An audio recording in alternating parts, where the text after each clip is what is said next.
말씀을 봉독합니다. 오늘은 창세기 41장입니다. 1절부터 36절까지 보겠습니다.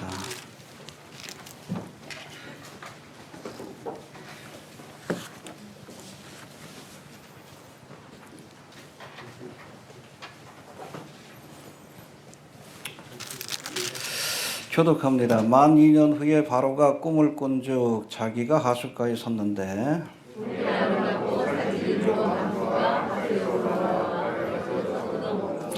그 뒤에 또 흉악하고 파리한 다른 7 암소가 하수에서 올라와 그 소와 함께 하숫가에 섰더니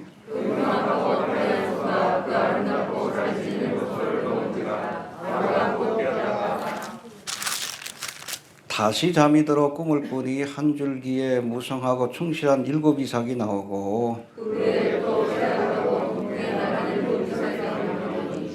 그 쇠약한 7 이삭이 무성하고 충실한 7 이삭을 삼킨지라 바로가 깬즉 꿈이라.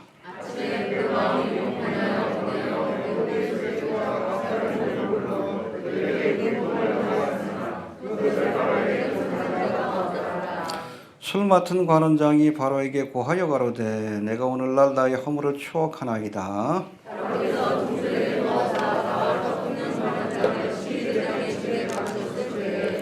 나와 그가 하룻밤에 꿈을 꾼즉 각기 징조가 있는 꿈이라.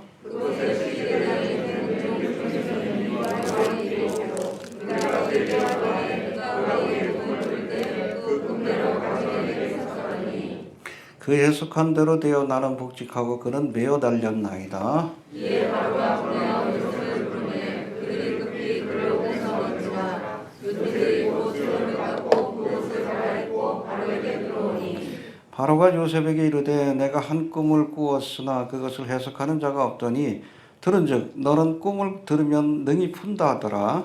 요셉이 바로에게 대답하여 가로되 이는 내게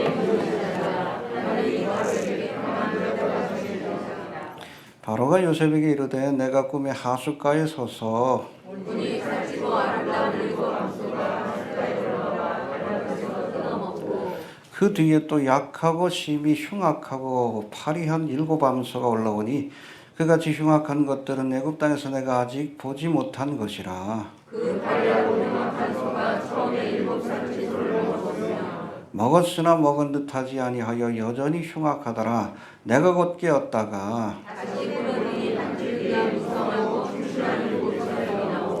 그 후에 또 쇠약하고 동풍에 마른 7 이삭이 나더니 그 쇠약한 이삭이 좋은 7 이삭을 삼키라. 내가 그 꿈을 솔직히 하였으나 그것을 내게 모르는 자가 없느니라. 요셉이 바로에게 고하되 바로의 꿈은 하나이라.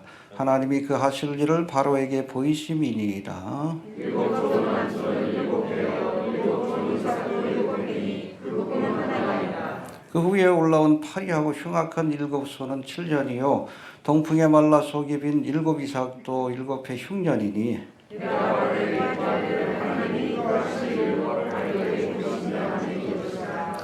온 애굽 땅에 7해 풍년이 있겠고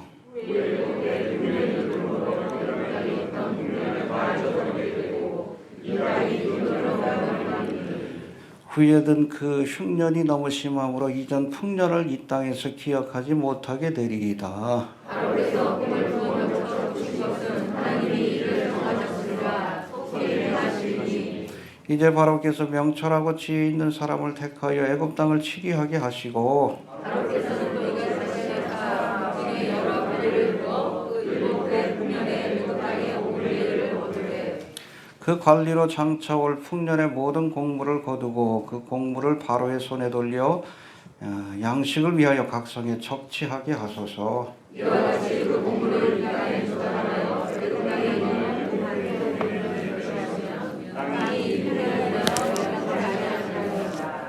아멘. 해봅시다. 풍요로 기근을 대비하라. 풍년의 때에 흉년을 대비해야 합니다. 은혜 주실 때에 우리가 장차 이 땅이 말 환란의 때를 대비할 수 있어야 합니다. 알겠습니까? 예. 자, 오늘 본문은 요셉이 애굽 땅으로 팔려온 지 13년, 햇수로는 14년입니다. 그리고 풍년과 또 기근이 7년 7년씩 14년. 그렇죠? 14라는 숫자가 많이 나오죠? 왜 그래요?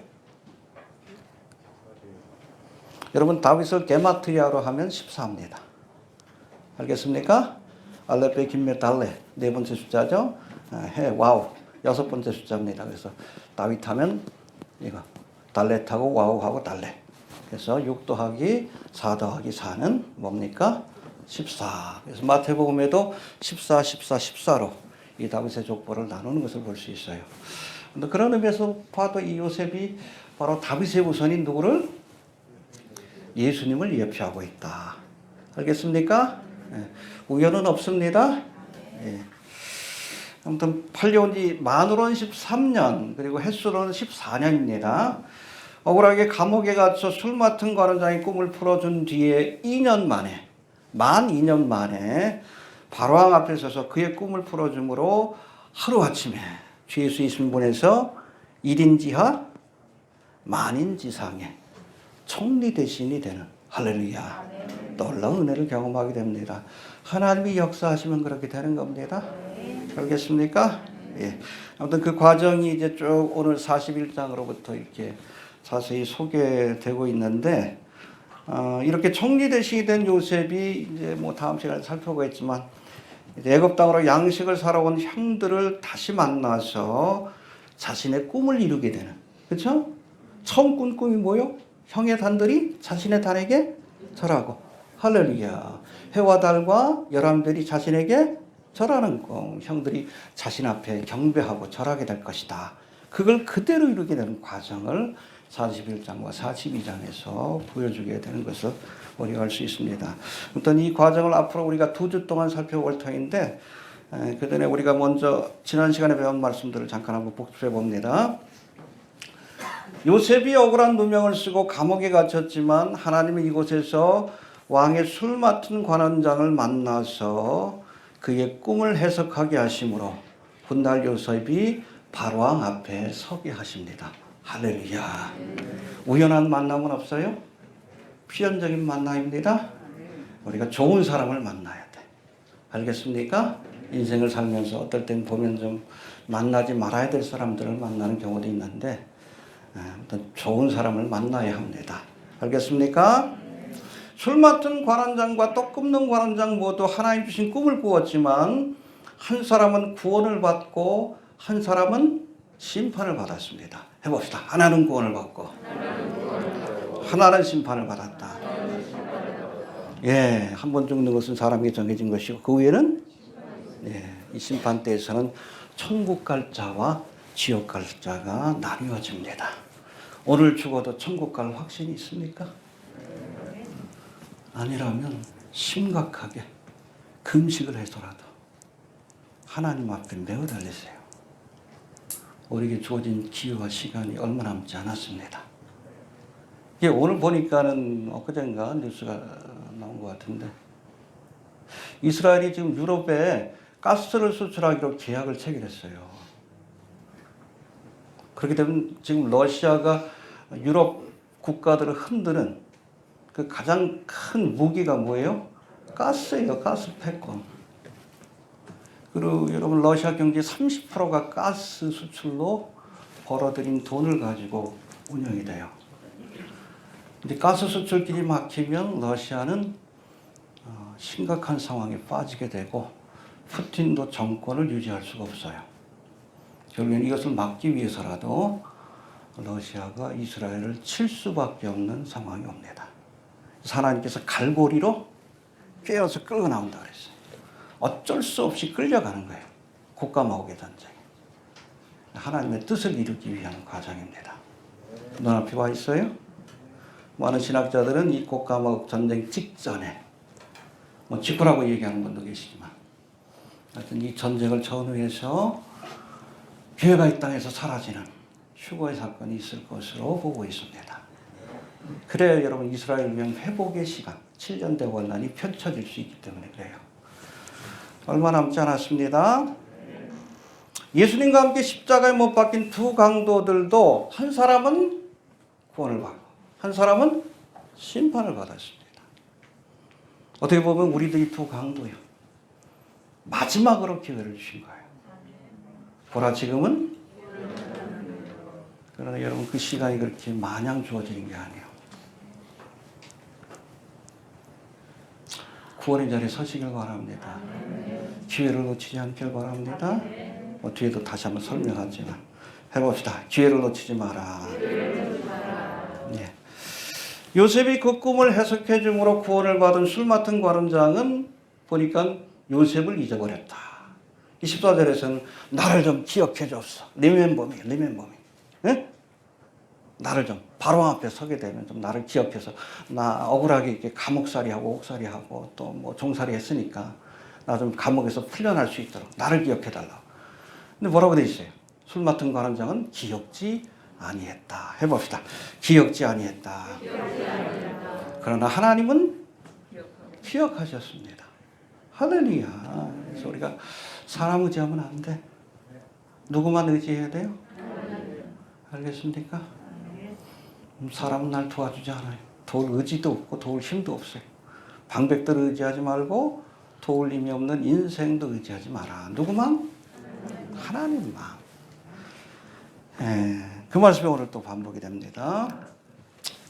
자, 이제는 본문의 말씀들을 통해서 우리 교훈들을 생각해 봅니다. 우리 1절 한번 봅시다. 1절. 시작.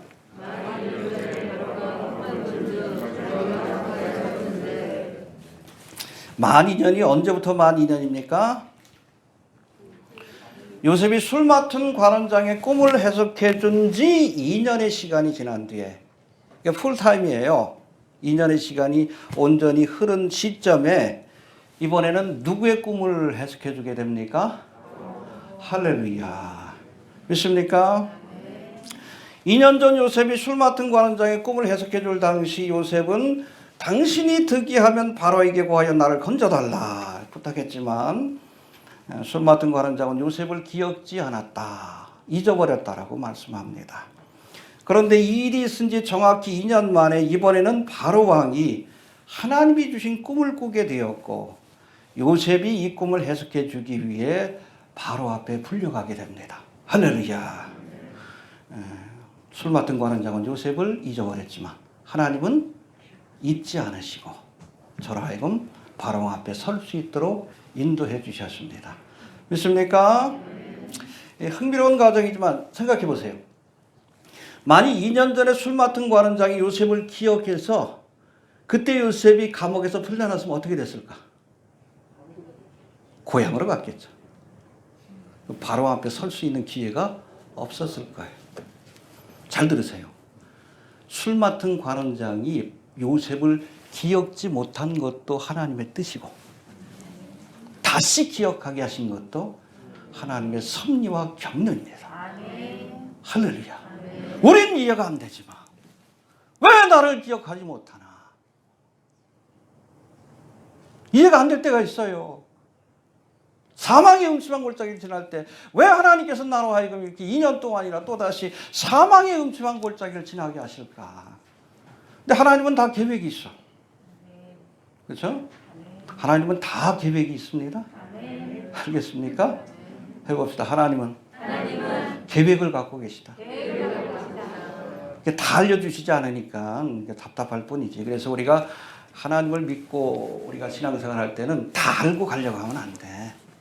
그냥 선한 길로 인도하실 줄로 믿고 가야 돼. 그게 믿음이에요. 하나님의 인격을 믿고 가는 거예요. 내가 믿는 하나님이 선한 목자다.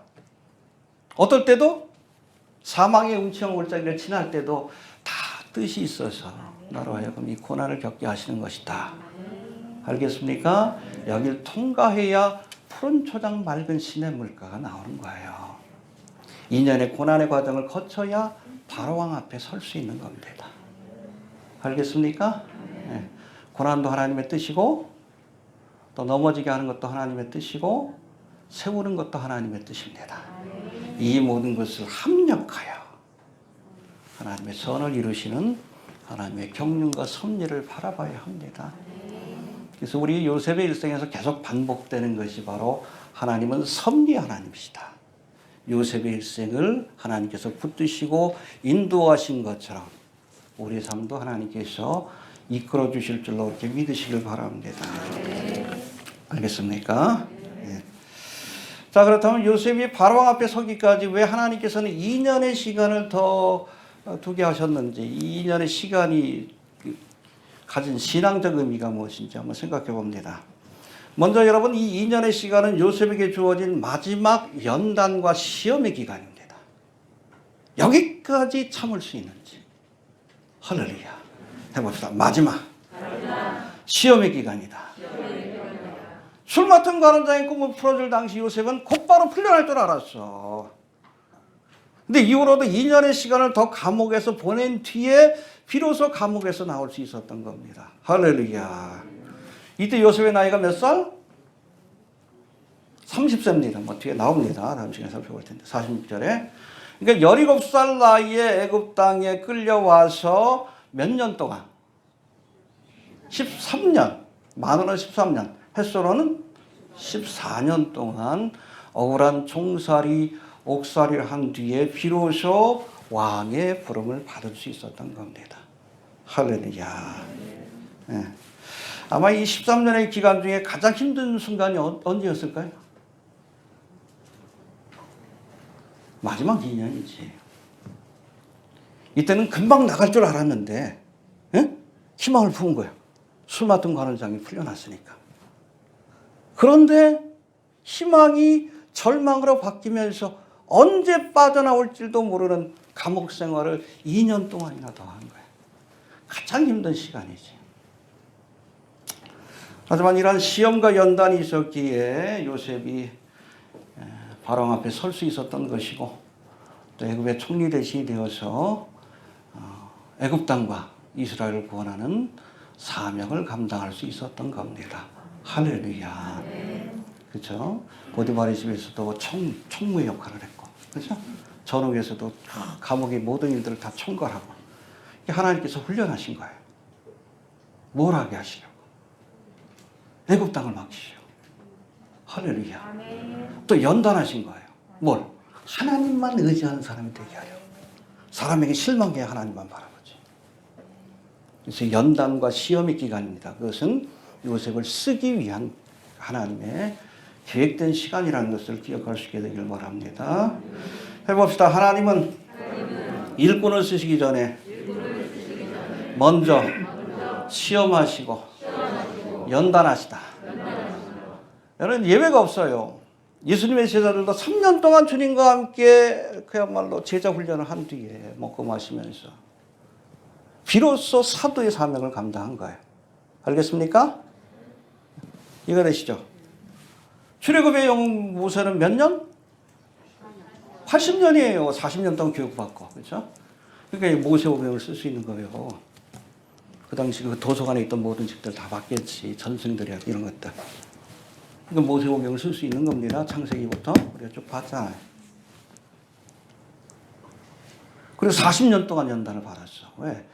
교만한 마음이 낮아져야 하나님의 일꾼이 되잖아. 40년을 낮췄어요. 처가살이를 40년을 하게 하셨습니다. 보리소말만 있어도 처가살이 안 한다 그러는데 얼마나 자존감이 낮아졌겠어요. 애굽의 왕자였는데.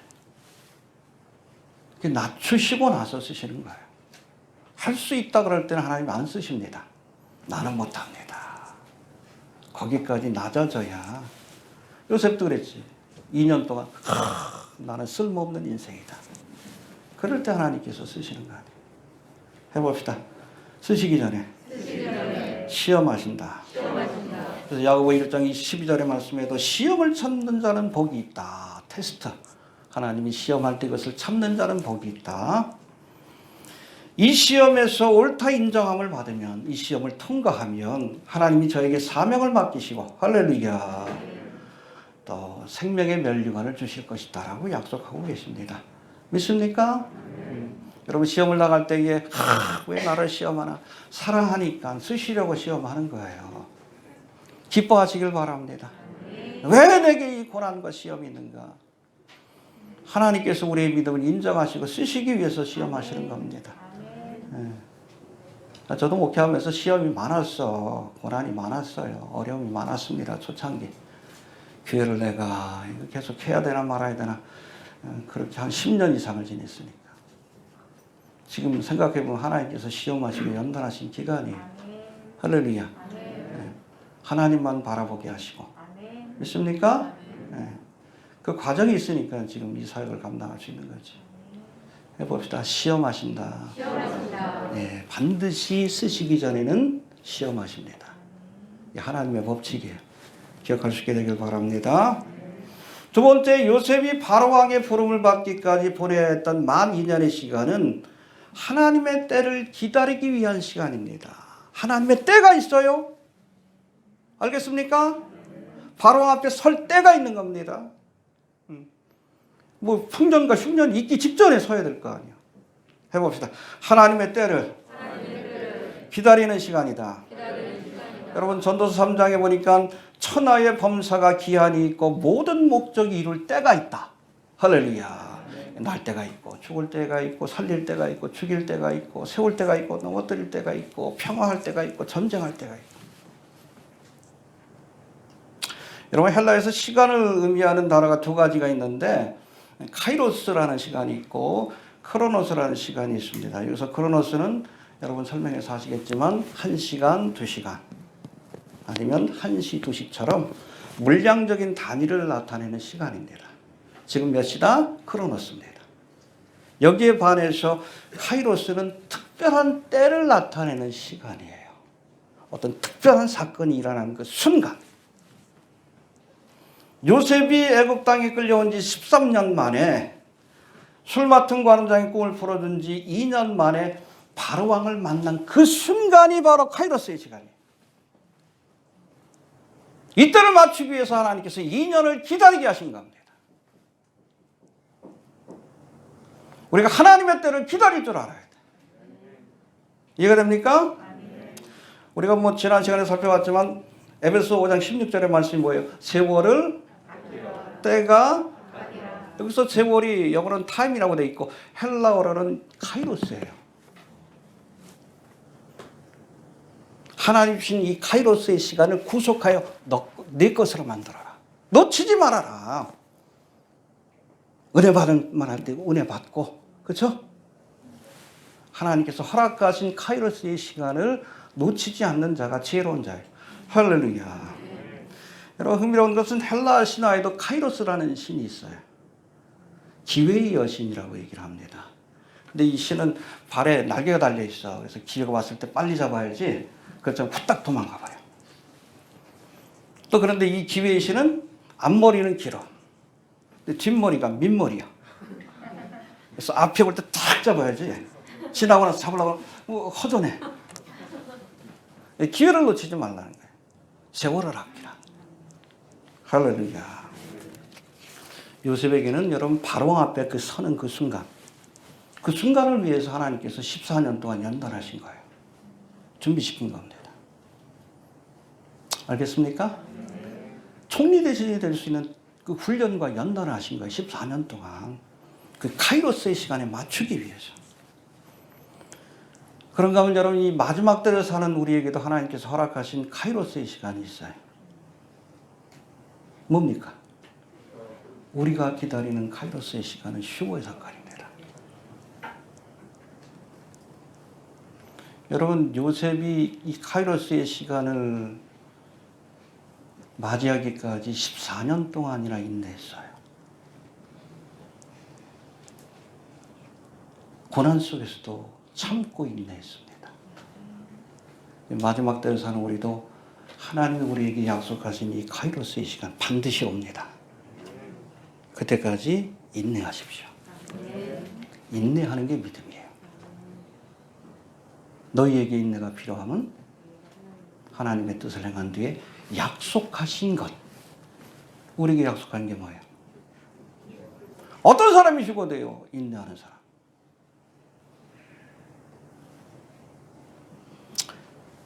인내할 수 있게 되기를 바랍니다. 네. 해봅시다. 인내하는 자가 카이로스의 시간을 맞이할 수 있다. 알겠습니까? 또 여러분 우리가 휴거에 대한 말씀 가운데 하나인 이 계시록 3장 10절에도 보면 네가 나의 인내의 말씀을 지켰은즉 이건 뭐 다른 의미가 아니라 인내하라는 하나님의 말씀을 지켰은즉, 그렇죠? 주님이 오실 때까지 끝까지 참고 믿음을 보이고 인내하라는 그 말씀을 지켰은즉 시험의 때를 면케 하리라. 할렐루야. 인내하는 게 믿음이고 끝까지 인내하는 자가 여러분 시험의 때를 면케 되는 카이로스의 시간, 휴거의 사건을 맞이할 수 있는 거예요. 신앙생활하다 왜 넘어집니까? 다시 일어나야지. 고지가적인데.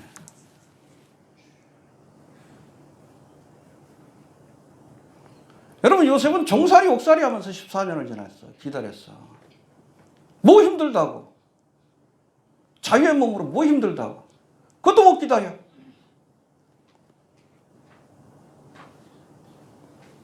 기다리는 자가 카이로스의 시간을 맞이해요.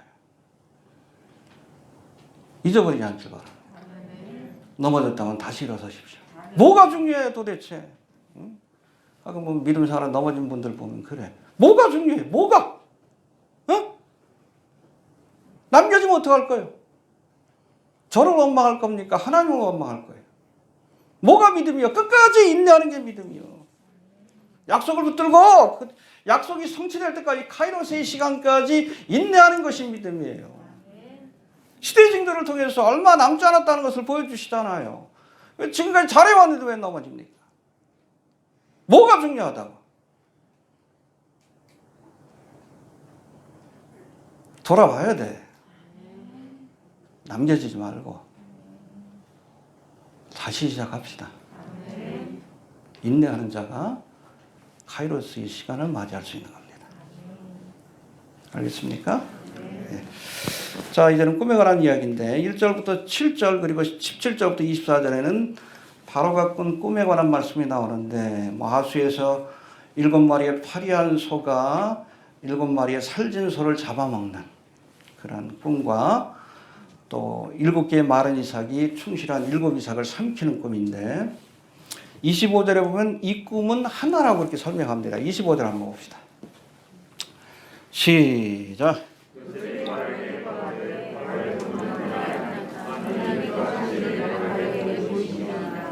예, 해봅시다. 바로의 꿈은 하나이라. 같은 의미를 가진 꿈을 2번 반복해서 꾸게 하신 거예요. 2번 반복하심으로 확정하신 겁니다. 알겠습니까? 요셉도 몇 번 꿨어요? 형제들 가운데 높아질 것이라는 꿈을 2번 반복해서 2번의 꿈을 통해서 확정하신 겁니다. 할렐루야. 알겠습니까? 해봅시다. 바로의 꿈은 하나이라. 예. 자, 그 구체적인 의미는 뭡니까? 앞으로 애굽 땅에 7년의 풍년이 있을 것인데, 그렇죠? 살진소처럼 살진, 충실한 이삭처럼 7년의 풍년이 있을 것인데, 그 뒤에 그야말로 흉악한 소가 이 살진소를 잡아먹은 것처럼 7년의 흉년이 이어질 것을 하나님께서 미리 보여주신 말씀입니다. 해봅시다. 7년의 풍년 뒤에 7년의 기근이 있을 것이다. 할렐루야. 특별히 우리 32절의 말씀에 보면 이렇게 2번 하나님께서 똑같은 꿈을, 같은 의미의 꿈을 반복해서 꾸게 하신 그 이유에 대한 또 다른 설명이 나오는데 32절 봅시다. 시작.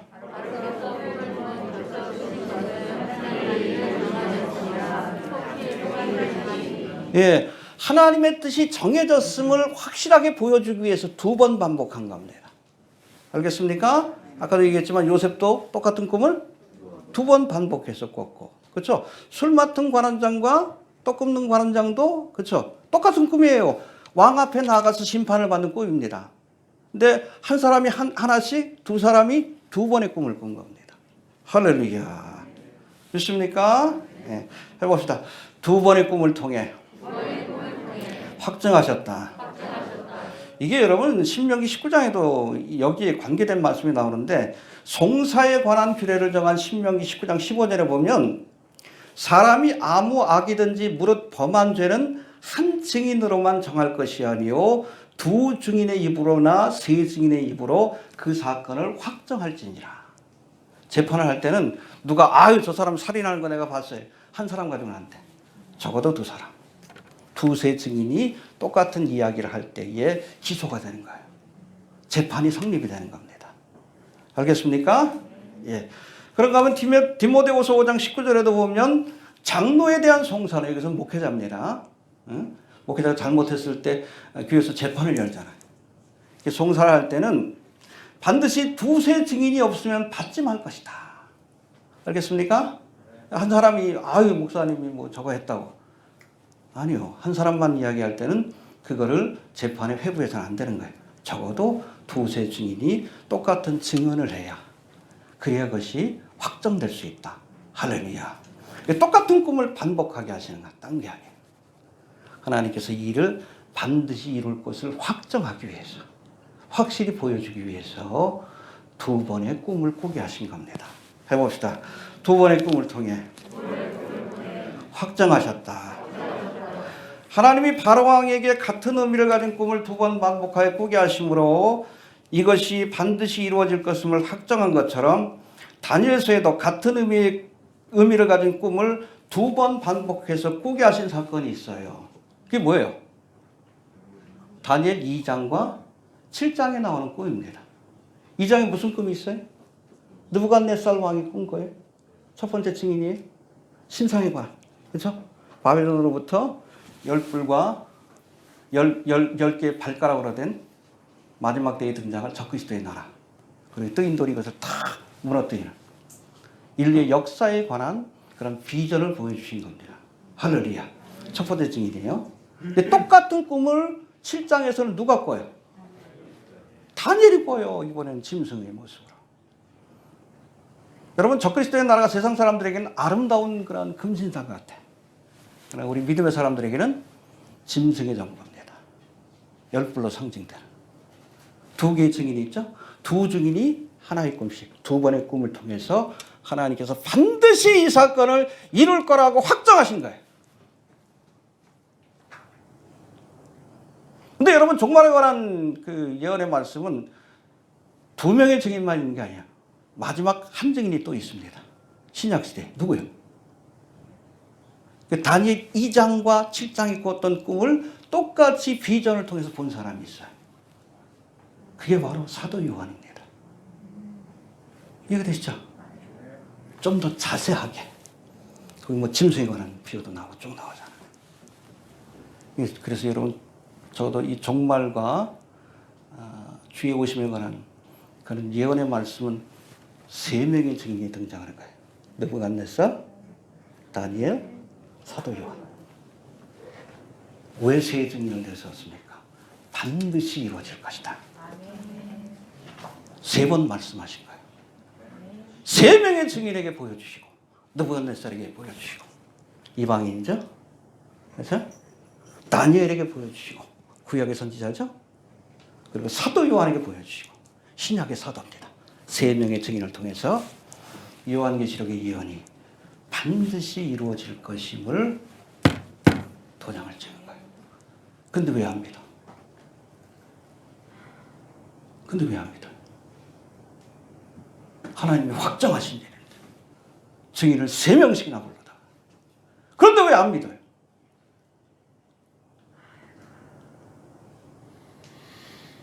한 번만 얘기한 게 아니에요. 세 번이나. 그때 3명의 증인을 통해서 반드시 이루어질 것을 하나님께서 확정하신 겁니다. 바로왕의 꿈은 여러분 2번의 꿈이지만 이건 3번의 비전을 통해서 3명의 증인을 내세워서 하나님이 확정하신 거예요. 반드시 이룰 것이다. 그럼 믿어야지.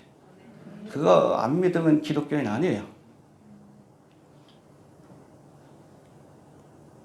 하나님이 이 정도로 확정하신 것들을 우리가 믿지 못하면 그 사람은 하나님의 사람이 아니에요. 그 요한복음에 보면 예수님께서 어떨 때는 아주 중요한 말씀을 하실 때에 사용했던 표현이 있어요. 내가 진실로 네게 이르노니. 헬러는 아멘, 아멘을 레고세라고 되어 있어요. 진실로가 아멘이 뜻입니다. 반드시 이루어질 것이다. 반드시 이루어질 것이다. 중요한 말씀을 하실 때는 내가 진실로 2번 확정한 거예요. 2번 서약한 거예요, 하나님이. 두세 사람의 증인이 있어야 확정된다. 할렐루야. 알겠습니까? 근데 종말에 관한 말씀은 세 번이나 세 명의 증인을 통해서 확정하신 말씀입니다. 그 말씀을 봐야 돼. 믿어야 합니다. 안 믿는 사람들은 기독교인이 아니에요. 해봅시다. 하나님이 확정하시고 알려주셨다. 적어도 여러분 종말에 관한 예언의 말씀은 세 명의 증인을 내세워서 예수님이 직접 주신 말씀도 있지만 그걸 제외하더라도 세상의 왕, 구약의 선지자, 그리고 신약의 사도를 내세워서 세 명의 증인을 내세워서 확정하신 말씀입니다. 믿어야 할지니라 믿으시길 바랍니다. 8절 봅시다. 시작.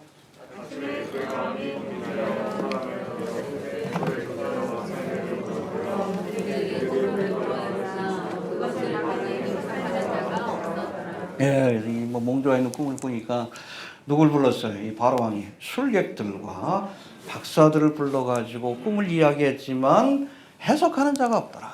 해봅시다. 해석하는 자가 없더라. 애굽의 술객들은 The Magicians of Egypt라고 되어 있는데 마법사들이에요. 마법사. 영매들입니다. 이 영매들은 귀신의 힘을 빌어서 이적을 행하고 몽조를 꿈을 해석하는 자들입니다. 여러분 애굽의 술객들이 뭐 출애굽기에 보면 이적도 행하잖아. 그렇죠? 제한된 능력이긴 하지만 여러분 어둠의 영도 기적을 행합니다. 그리고 곧잘 미래 일을 맞추기도 해요. 과거 일은 기가 막히게 맞추고. 어떻게 맞추는 거예요? 귀신같이 맞추는 거예요. 귀신이 알려주는 거예요. 이거 되십니까? 그리고 박사는 와이즈맨이라고 되어 있는데 이거는 이 사람들은 책과 경험을 얻은 지식을 통해서 시대의 징조를 해석하는 사람들입니다. 그런데 술객도 박사도 이 바로의 꿈을 해석하지 못했다라고 말씀합니다. 해봅시다. 술객도 박사도 해석하지 못했다. 왜 그래요? 하나님이 주신 꿈이기 때문에 그래요. 하나님이 주신 꿈은 하나님만 해석할 수 있습니다. 귀신들도 해석 못해요. 아무리 공부 많이 해도 박사학위가 100개, 1000개 돼도 하나님 주신 꿈은 해석하지 못합니다. 하나님의 말씀을 여러분 세상 사람들이 공부할 수 있지만 그 의미를 이해할 수가 없습니다. 하나님께서 깨닫게 해주셔야 돼요. 알겠습니까? 우리가 몽조와 꿈을 포함해가지고 여러분 성경에 기록된 그 말씀은 하나님의 감동으로 된 것이다라고 분명히 말씀합니다. 해봅시다. 모든 성경은 하나님의 감동으로 되었다. 디모데후서 3장 16절이에요. 그래서 여러분 성경 저자가 한 36명 되는데 이 사람들이 정말 신구약 성경을 오류 없이 그렇게 기록되도록 성령께서 도우시는 사역을 인스피레이션, 성령의 영감이라고 얘기합니다. 감동을 주신다는 거예요.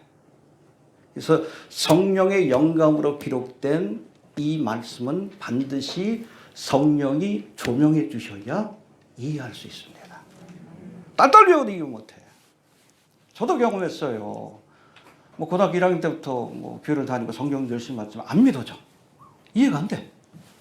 은혜 주시니까 이해가 되더라고. 믿어지고. 하나님께서 조명해 주신 거예요. 말씀의 의미를 깨닫게 하시고 믿게 해주시는 겁니다. 할렐루야. 여러분 하나님의 말씀은 세상의 술객들이 이해 못합니다. 귀신들도 알고는 있겠지. 일루미나티도 성경을 압니다. 그러나 믿지는 못해. 이해가 됩니까? 저도 뭘 믿어? 여호와 하나님보다 루시퍼가 더 강한 줄로 믿어. 그러니까 이해를 못하는 거예요. 성경대로 되어질 줄로 이해를 못해. 성경의 계획을 바꿀 수 있다고 착각하고 있어요. 하나님을 믿지 않으니까. 성령이 조명해 주시지 않았기 때문에 그래요. 해봅시다. 하나님이 해석해 주셔야 한다. 우리가 하나님의 말씀을 볼 때도 우리가 아무리 공부 많이 했다고 성경을 이해하는 게 아니에요. 주님께서 조명해 주셔야 합니다. 깨닫게 해 주셔야 합니다. 그래서 우리가 말씀을 읽을 때마다 늘 시편 기자 119편 기자의 말씀처럼 내 눈을 열어 주의 법에 기이한 것을 보게 하소서. 나로 깨닫게 하소서. 내가 주의 법을 준행하며 전심으로 지키리이다. 하나님의 말씀을 봐야 그 말씀이 이해가 되는 겁니다. 해봅시다. 해석은 하나님께 있다. 하나님께서 주신 꿈이기에 하나님만이 해석할 수 있습니다. 지금 펼쳐지고 있는 모든 사건들 하나님께서 행하시는 일이에요. 성경에 예언된 말씀들이 펼쳐지고 있는데 이걸 누가 이해할 수 있어요?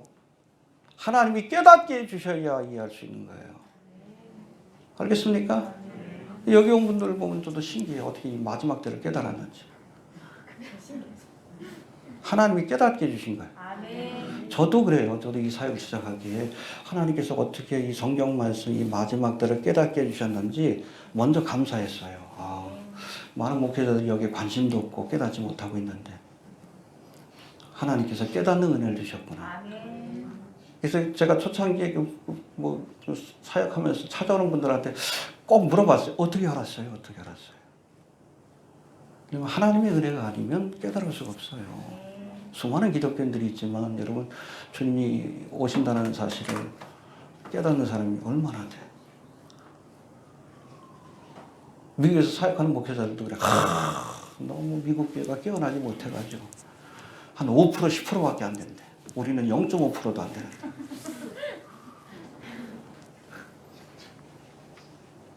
해석은 하나님께 있어요. 깨닫는 은혜를 주신 그런 사람이 복된 겁니다. 알아야 준비하고, 그죠? 준비해 이 마지막 때를 우리가 재앙의 날이 아니라 구원의 날로 맞이할 수 있는 겁니다.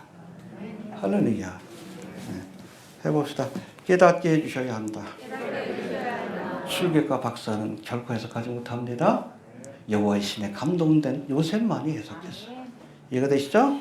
예, 이제 바로 앞에 서서 그 꿈을 해석하는 이 요셉의 모습이 9절부터 36절까지 그렇게 나와 있는데 하나씩 좀 살펴봅니다. 9절 한번 봅시다. 시작.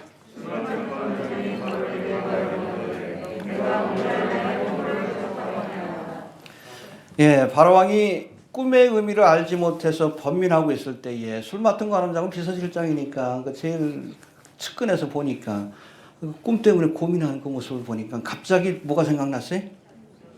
2년 전의 일이 생각나게 된 거예요. 그때 요셉이라는 히브리 소년이 내 꿈을 풀어줬지. 할렐루야. 해봅시다. 생각나게 하셨다. 내가 오늘날 나의 허물을 추억하나이다. 기억해냅니다. 감옥에서 요셉이 내 꿈을 풀어줬던 그 일을 내가 기억해냅니다. 여러분, 잊게 하신 것도 하나님의 뜻이고 기억하게 하신 것도 하나님의 뜻입니다. 할렐루야. 하나님의 시간에 하나님의 경륜을 이루기 위해서 2년 동안 잊어버리게 하시다가 갑자기 기억나게 하신 거예요. 하나님의 경륜이 이렇게 믿으시길 바랍니다. 예, 14절 넘어갑시다. 14절 시작.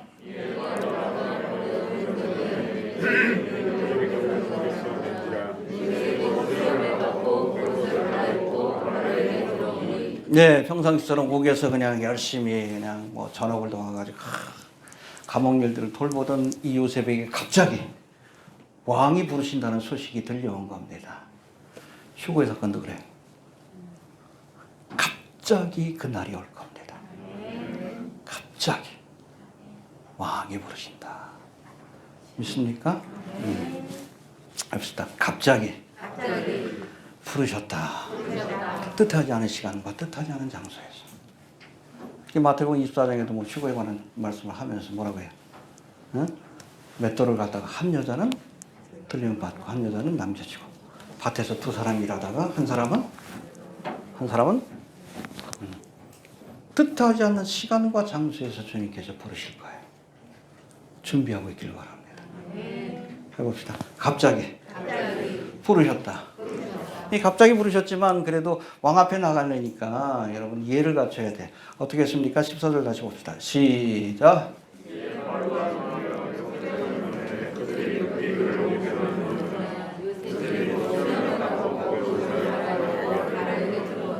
죄수니까 뭐 수염을 뭐 깎을 시간도 없지. 그 모습으로 나가면 안 돼.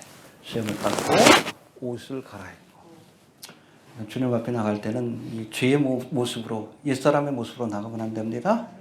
옛사람의 일을 벗어버리고 주님께서 주시는 옷으로 갈아입고 가야 합니다. 할렐루야. 또한 너희가 이 시기를 알거니와 자다가 깰 때가 벌써 되었으니 이는 이제 우리의 구원이 처음 믿을 때보다 가까웠음이라.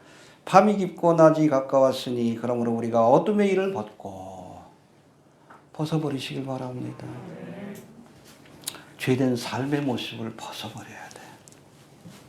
여러분 수염을 기르고 지저분한 모습으로 주 앞에 나갈 수 없어요. 쫓겨납니다.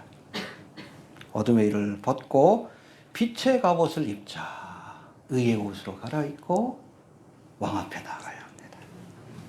낮에와 같이 단정히 행하고 방탕과 술 취하지 말며 음란과 호색하지 말며 쟁투와 시기하지 말고 오직 주 예수 그리스도로 옷 입고 정력을 위하여 육신의 일을 도모하지 마라. 세상을 사랑하지 마십시오. 죄의 옷을 이제라도 벗어던지시길 바랍니다. 그 모습으로 주 앞에 나갈 수 없어요. 반드시 죄의 옷을 벗고 의의 옷으로 갈아입고 만왕의 왕이신 주 앞에 나가야 합니다. 준비하시길 바랍니다. 지금까지는 어떻게 살았다 할지라도 왕이 부르십니다. 네. 자, 이제 바로의 꿈을 해석한 요셉의 이야기가 우리 17절부터 32절까지 나오는데 17절부터 24절까지는 바로가 자신이 꾼 꿈에 관한 이야기를 요셉에게 설명하는 말씀인데 꿈에 보니까 하숫가에 살지고 아름다운 암소 7이 갈밭에서 풀을 뜯어먹고 있는데 그 뒤에 파리하고 흉악한 암소 7이 올라와 살진 암소들을 잡아먹는 꿈이었다 하시고 이 꿈에 놀라서 잠시 깨었다가 다시금 잠이 들었는데 두 번째로 꿈을 꿨는데 이번에는 한 줄기에 무성하고 충실한 이삭이 나오고 그 후에 세약하고 미약한 7 이삭이 나오는데 그 세약하고 미약한 7 이삭이 충실한 7 이삭을 삼키는 꿈이라고 말씀합니다. 이런 바로 왕의 꿈 이야기를 들은 요셉은 25절에서 우리가 살펴봤듯이 바로의 꿈은 하나이라 하나님이 그 하실 일을 바로에게 보이심이라 똑같은 의미 가진 꿈을 2번 꾸게 하심으로 확정하셨다. 할렐루야. 예. 두 꿈은 앞으로 애굽 땅에 7년 동안 풍년이 있을 것이고 이후에는 이 풍년의 때를 잊어버릴 만큼 심각한 기근이 7년 동안 지속될 것을 알려주신 말씀입니다. 해봅시다. 7년에 풍년 뒤에 7년에 기근이 이어질 것이다. 왜 하나님께서 하나님을 알지도 못하는 바로 왕에게 이 꿈을 통해서 앞으로 일어날 일을 알려주셨을까? 2가지 이유가 있어요. 첫 번째는 하나님이 역사의 주관자가 된다는 것을 이 꿈을 통해서 또 꿈이 성취되는 과정을 통해서 알려주신 겁니다. 애굽의 잡신들이 아니라 호루스, 이시스, 오시리스, 라신이 아니라 히브리인이 섬기는 하나님, 히브리 종 요셉이 섬기는 여호와 하나님이 역사의 주관자라는 것을 보여준 거예요. 누가 역사의 주관이에요? 계획하시고 이루시는 분이 역사의 주관자지. 하나님은 역사의 주관자입니다. 호루스가 역사의 주관자가 아니에요. 여러분 적그리스도가 역사의 주관자가 아니에요. 루시퍼가 역사의 주관자가 아니에요. 하나님은 창조의 주가 되시고 인간의 생사와 복을 또 한 나라의 흥망성쇠를 주관하시라. 역사의 주관자가 된다는 사실을 알아야 합니다. 이 당시에 여러분 애굽의 바로 왕이면 세계적인 가장 큰 제국의 왕이에요. 그에게 깨닫게 하신 거예요. 느부갓네살에게도 깨닫게 하셨죠? 하나님이 역사의 주관자이시면. 그래도 교만해지니까 7년 동안 그냥 미치광이 돼가지고 풀을 뜯어먹게 하시죠. 하나님이 역사의 주관자임을 깨닫게 하시려고. 그걸 깨달아야 돼. 세상 권세자들이 그걸 깨닫지 못하면 심판을 받는 거예요. 시진핑이처럼. 하나님 심판하실 것 같아요. 그렇죠? 여러분 곡간마국 전쟁도 그거예요. 왜 하나님께서 곡간마국의 전쟁을 7년 대원란 이전에 하나님께 기획하십니까? 하나님이 역사의 주관자라는 것을 보여주는 사건이에요. 그래야 만방에 있는 백성들이 7년 대환란의 기간 동안에 그때는 누가 이스라엘 백성이 복음을 전합니다. 그 말에 귀를 기울이지. 뭐 때문에? 곡감옥의 사건을 봤기 때문에. 하나님이 만군의 주 여호와 하나님이요 역사의 주관자라는 사실을 사건을 통해서 보여주시는 거예요. 하나님을 믿게 하시려고. 할렐루야. 알겠습니까? 네. 꿈과 계시의 말씀을 통해 장차 일어날 일을 미리 알려주신 두 번째 이유는 딴 게 아니에요. 미래를 대비하게 하기 위해서. 다가올 미래를 대비하게 하기 위해서. 7년의 풍년으로 7년의 기근을 대비하게 하기 위해서. 해봅시다. 다가올 미래를 대비하게 하기 위해서 알려주신 것이다. 그게 다미선교예요. 다가올 미래를 대비하자. 이단들이 좋은 건 다 갖다 써. 내용을 왜곡해서 그렇지. 다미선교처럼 대비하면 안 돼요. 뒤에 설명하겠죠. 그러니까 여러분 7년의 기근 이전에 7년의 풍년을 허락하십니다. 왜? 대비할 기회와 시간을 주신 거예요. 보라 지금은 그렇죠. 이 은혜를 구원의 기회로 삼지 못하면 7년 대환란에 던져지는 거예요. 마지막으로 대비할 기회를 주신 겁니다. 지금 은혜의 시대예요. 마지막으로.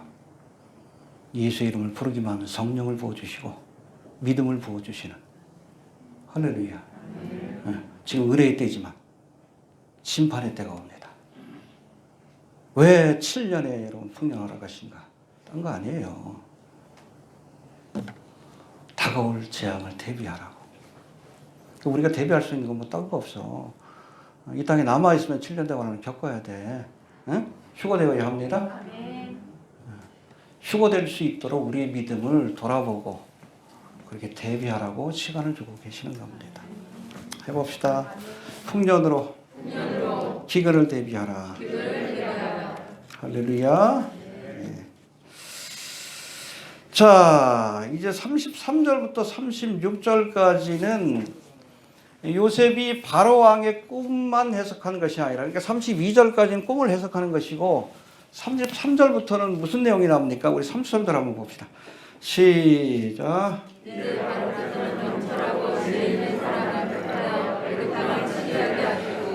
네, 34절.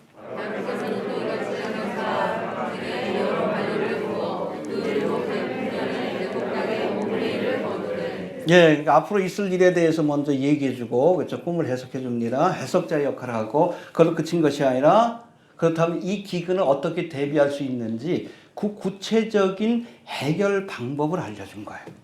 할렐루야. 해봅시다. 해석자요. 해결자가 되었다. 해석만 해주면 안 돼요. 재앙이 다가오겠다는 사실을 알려주는 걸로 끝나면 안 됩니다. 어떻게 하면 이 재앙을 피할 수 있는지 해결책을 제시해야 돼. 누구처럼? 요셉처럼. 여러분, 우리가 감람산 강화를 우리가 예수님께서 알려주신 종말의 때에 대한 교훈이라고 얘기를 하는데, 대표적인 것이 마태복음 24장과 25장입니다. 근데 24장에 보면 앞에서는 종말의 때에 있을 여러 가지 징조들에 대해서 설명해 주십니다. 첫째에 전쟁과 지진과 기근과 온역이 있을 것이고 뭐 여러 가지 사건을 설명하시고 나서 뒤에 가서는 이런 재앙이 다가올 때 어떻게 준비해야 되는지에 대해서 설명하십니다. 할렐루야. 여러분, 재앙이 온다는 사실을 알고도 해결책을 모르면 그건 절망이요. 차라리 모르는 게 낫지. 최근에 개봉한 저도 다는 보지 못했지만 요약본을 본 적이 있는데, 디카프리오가 출연한 돈 룩업 혹시 보신 적 있습니까? 그런 영화가 있어요. 풍자적인 영화인데. 주인공들이 저 먼 곳에서 인류를 멸망시킬 해성이 온다는 사실을 발견했어. 근데 해결책을 못 찾아. 마지막에는 주인공이 해성이 이렇게 좀 쏟아지기 전에 최후의 만찬을 나누는. 그 영화 제목이 뭐예요? 쳐다보지 말라는 거예요. 차라리 해결할 수 없으니까 쳐다보지는 말라. 풍자적인 그런 제목인데, 잊어버린다고 해결되는 게 아니에요. 알겠습니까? 재앙이 다가오고 있다는 사실을 알고 있는데 해결책을 찾지 못했다는 것은 불행입니다. 더 큰 재앙이 될 수밖에 없어요. 차라리 모르는 게 낫지. 그런 의미예요, 돈을겁이. 근데 하나님은 재앙에 대한 소식을 이야기할 때 반드시 그것을 피할 수 있는 방법을 알려주십니다. 할렐루야. 여러분, 모세가 시내산에서 뭘 받아 내려왔어요? 근데 십계명은 재앙이요. 율법을 주신 이유가 뭐예요? 우리가 죄인인 것을 알려주시기 위해서. 근데 내가 죄인인 걸 알았는데 이 죄의 문제를 해결할 방법이 없어. 저주 속에 살다가 지옥 가는 거지. 십계명만 주신 게 아니에요. 뭘 또 주셨어? 성막의 모형도. 이 성막이 뭐예요? 예수님을 상징합니다. 대속의 사건을 예표합니다. 그러니까 율법을 통해 십계명을 통해서 죄를 깨달았으면 해결해야지. 어디로 가서? 성막이 더 중요한 거예요. 이게 해결책입니다. 하나님은 문제만 주시지 않습니다. 문제를 알려주실 때는 반드시 해결책을 알려주십니다. 할렐루야. 산상수훈에서 예수님께서 제시하신 해결책이 무엇인가? 마태복음 24장 41절부터 46절까지 나오는데 이거 한번 찾아봅시다. 마태복음 24장. 그 앞에는 여러분 종말일 때 일어난 여러 가지 사건들을 알려주시고 그 다음에 뒷부분에 가서는 이런 심판이 다가올 때에 우리가 해야 할 일이 무엇인가를 설명하는데 마태복음 24장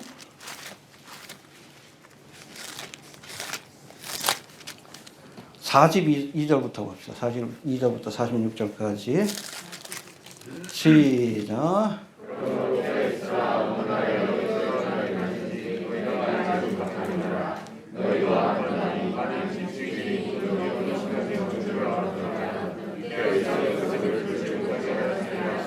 예, 첫 번째는 뭘 하라고요? 깨어 있어야 합니다. 영적으로 깨어 있길 바랍니다. 잠자지 마시고 시대의 징조를 살피면서 깨어 있어야 합니다. 또 두 번째는 뭐예요? 계속 읽어봅니다. 시작. 이러므로 너희도 예비해야 합니다. 준비하고 계시길 바랍니다. 기름과 등불을 예비하고 신랑을 맞을 준비를 하고 있어야 돼요. 깨어 있으라, 예비하라. 그 다음에 세 번째 뭡니까? 계속 봅니다. 충성되고 지혜 있는 종이 되어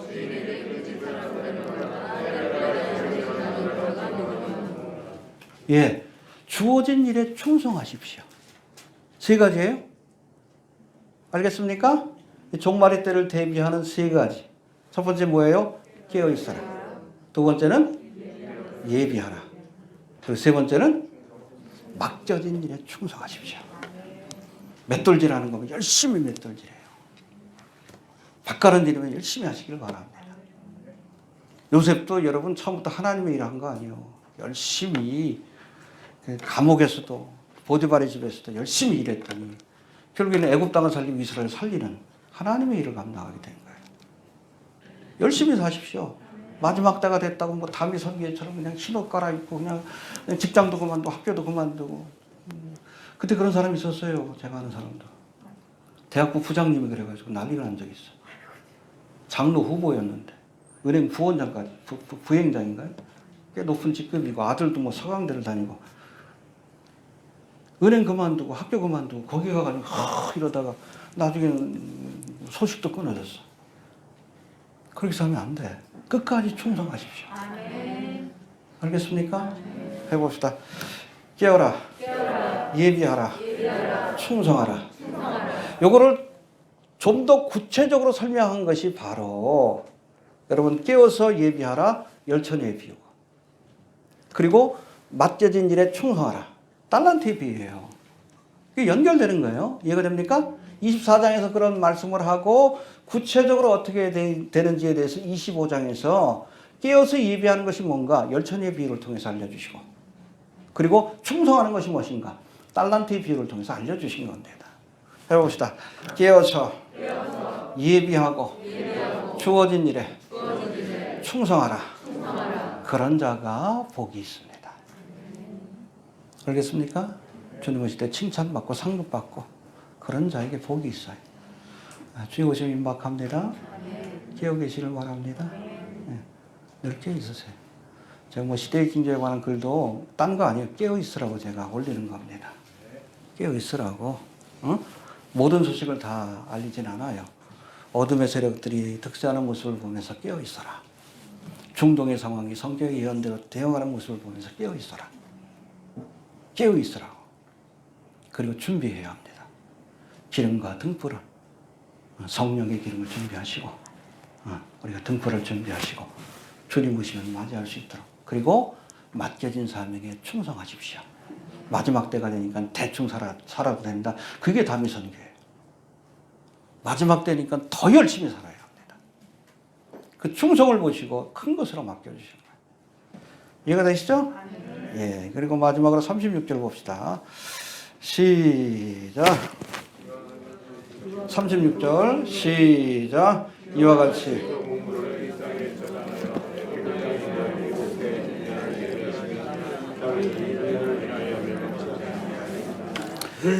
요셉이 바로의 꿈을 풀어주고 7년의 기근을 대비하는 방법을 설명하는 말씀들 우리가 앞에서부터 쭉 살펴보면 한 가지 이상한 게 있어요. 요셉이 그런 설명을 쭉 하면서도 결코 바로 왕에게 자신을 구명해달라고 얘기하지 않습니다. 해봅시다. 바로 왕에게 부탁하지 않았다. 2년 전에는 술 맡은 관원장에게 부탁했잖아. 나 좀 기억해달라고. 안 했어요. 응? 그때 경험을 통해서 사람은 믿고 의지할 대상이 아니라는 것을 깨닫게 된 겁니다. 할렐루야. 끝까지 얘기하네. 끝까지. 네. 얘기해도 소용없다는 것을 알아요. 내 운명을 바로왕이 아니라 하나님이 결정한다는 것을 알고 있었던 거예요. 실패를 통해서. 그 깨닫게 하시려고 2년을 연단하신 겁니다. 술 맡은 관원장보다 더 권세가 높잖아. 그렇죠? 한마디만 하면 나갈 수 있는데 끝까지 얘기 안 해. 그게 하나님의 사람이에요. 사람을 의지하면 사람의 종입니다. 하나님만 의지하면 그게 하나님의 종이에요. 그런 사람들은 세상의 권세자도 두려워합니다. 존경합니다. 하나님의 백성들을 해야 돼요. 저도 목회 초반기 때 10여 년 넘게 하나님께서 그걸 훈련시켰어요. 하나님만 바라봐라. 사람 바라보지 말아라. 힘 있는 목사 찾아가지 말아라. 도움 요청하지 말아라. 철저하게 훈련시켰어요. 어떨 때는 여러분 목회자가 좀 돈 있고 권세 있는 성도들을 의지하고 싶을 때도 있어. 그것도 못하게 하십니다. 신경 안 써요. 그래서 그 훈련을 받아야 비로소 하나님의 종이 되는 거예요. 요셉이 얼마나 당당해, 그렇죠? 바로왕 앞에서도 2년 전의 경험을 통해서 깨달은 거예요. 사람을 의지하는 것이 헛되다는 것을 깨달은 겁니다. 하나님만 의지하시길 바랍니다. 그게 하나님의 종이에요. 이해되시죠? 네. 그래야 하나님이 쓰십니다. 믿습니까? 자, 정리합니다. 7년의 기근이라는 재앙이 있기 전에 하나님은 꿈을 통해서 이것을 미리 알려주셨습니다. 왜? 대비하게 하시기 위해서. 7년의 기근 이전에 7년의 풍년을 허락하심으로 이 은혜의 때를 재앙의 때를 대비하는 기회로 하나님께서 허락하신 겁니다. 할렐루야. 지금 은혜 받을 만한 때입니다. 조만간 여러분 재앙의 때가 찾아옵니다. 이 재앙의 때 7년 나월에 던져지지 않기 위해서 우리가 무엇을 해야 될지 스스로 좀 돌아볼 수 있게 되길 바랍니다. 깨어서 예비하고 맡긴 일에 충성하시길 바랍니다. 바로가 꿈을 꾸었지만 하나님의 사람 요셉만이 그 꿈을 해석할 수 있었어요. 해석은 누구에게 있다? 네, 여러분 무당들이 해석 못해요. 박사들이 해석 못합니다. 하나님만이 해석할 수 있어요. 알겠습니까? 요셉은 바로의 꿈을 해석할 뿐 아니라 애굽의 총리 대신이 되어 기근으로 멸망받을 애굽 땅을 구원하기 위해 최선을 다했습니다. 그래서 꿈의 해석자일 뿐 아니라 이 문제의 해결자로서의 역할을 감당합니다. 우리도 그래야 돼요. 성경의 예언이 실현되는 시대의 징조들을 해석해서 알려줘야 합니다. 근데 그걸로 끝나면 안 돼. 그렇죠? 어떻게 이 다가오는 재앙을 피할 수 있는지 그걸 알려줘야 돼. 어떻게 피할 수 있어요? 예수님 만나면 돼. 예수님만이 도피처가 되십니다. 알겠습니까? 네. 그렇잖아. 이스라엘 땅에 6군 도피처가 있지. 그래서 부주 중에 사람을 죽인 사람. 이 사람은 죽여야 되거든. 응? 빨리 도망가지. 빨리 도망가면 그 도피처에서 그 생명을 보존할 수 있는 거야. 이 마지막 때는 빨리 예수님께 달려가야 돼. 예수님만이 우리의 산성과 바위와 피할, 환난의 때 피할 산성이 되신다는 것 우리가 기억하고 주님 앞에 좀 달려갈 수 있게 되길 바랍니다. 아무튼 우리가 징조 해석자일 뿐 아니라 많은 영혼들을 이 환난으로부터 구원하는 우리가 구원자, 해결자의 역할도 끝까지 요셉처럼 잘 감당할 수 있게 되길 바랍니다.